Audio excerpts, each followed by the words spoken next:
It's almost like watching a symphony when you watch this car show go. We have a group of people that are all in place. Our parking committee is all in place, and everybody just does their job to a completion. We're all volunteers here to help. Yeah, and they're all volunteers. Nobody is paid. So all the money goes directly to services.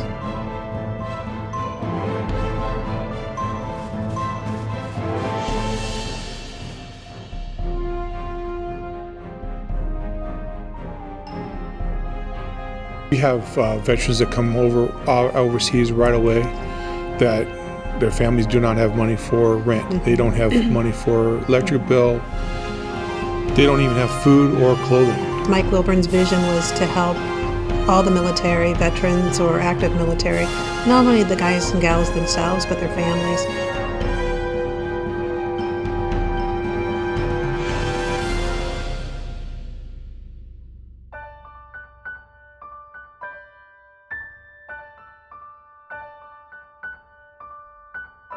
Our veterans, the least we can do is serve them that have served us so well. And when people say freedom is free, no, it's not. It costs. It costs lives. It costs a lot of stuff.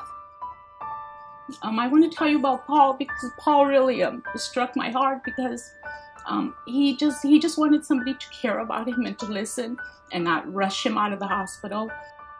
He was promised a job here in police work. However, when he got here, they had closed that up. So he had been living off his savings and selling his house. He had no family here, so of course, you know, he started just doing any kind of work day by day. He looked at me and he put his head down, and I could see he was in great need, plus I could tell he was in tears.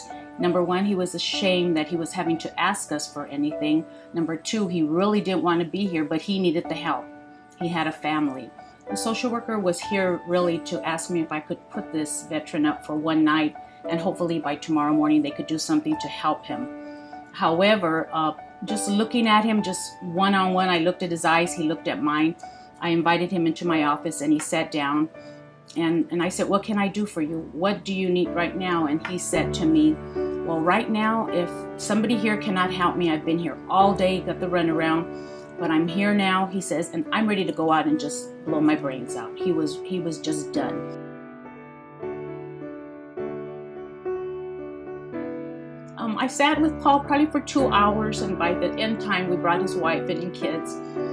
Thanks to the car show, we put him up for a week because we knew, he told me he had not slept in 5 days. And if we only put him up for one day, even the car show coordinator, Betty, told me, Pat, we put him up one night. Tomorrow, he's going to wake up thinking, okay, I slept here last night. Where am I going to sleep tonight? And he has these little children. There was 2 or 3 of them. They had been living in a car. The car has no gas now, and it's parked in our parking lot. So we gave him gas cards, and this is with the car show money. We were able to give him some Walmart cards, Stater Brother cards, so he could buy groceries. We got, transportation to get him there. By the time he left here, he said, I am going to sleep like a baby because I haven't had a bed, a room. He said, thank you for taking the time for listening and really just caring, and we do. If somebody would not have cared like the Veterans Car Show people, Paul would have been out there and God only knows what would have happened. The next day when his wife and his children came, they had clothes on, they were happy, they slept, they knew we were going to help them. Betty went a little further, we got them housing. We got them up with our people here, social workers at the VA. We got them, Paul, a part-time job. We were going to help him out till he got on his feet. And I can tell you, this is probably 8-9 months ago. I see Paul very often. He comes as a patient here.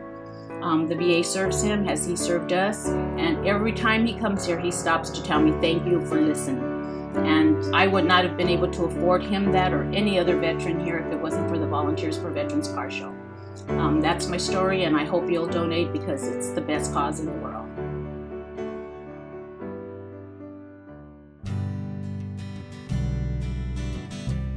It all started when I regained consciousness following a 22-day period where I was in a coma. But I started my recovery period from there on, and the doctors and the nurses and everyone else associated with the VA system brought me along and said, you have rehabilitation work and handle it. I worked hard, they worked hard.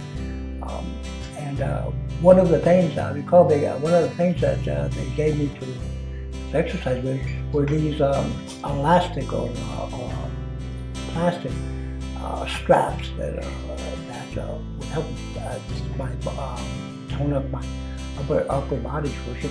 And I was pulling on them, and I was watching a movie, and I saw some archers in that movie, and it dawned on me. I said, well, you know, they're doing the same movements that I'm having to do as an exercise, and they seem to be having a whole lot more fun at what they're doing.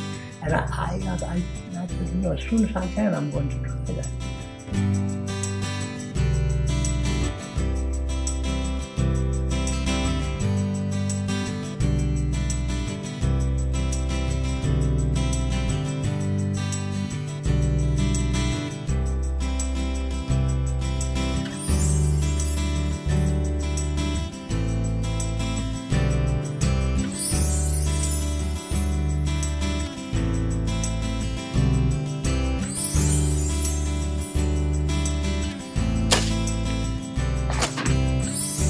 I met some members of the recreational therapy department here at Orlando. They opened my eyes to a whole new world of the things that are available to veterans. Through that, those experiences, you start networking, people start hearing about you, and I got into contact with, came into contact with people from the U.S. Olympic Committee, and they were outreaching and they looking for and introducing people to the United States Paralympic sports program. At that level of competition, if you can get there, if we can get there, once we're there, the United States Olympic Committee takes care of our gyms and our meals. I am a serious competitor for the U.S. team, and I don't know how I would accomplish that without the help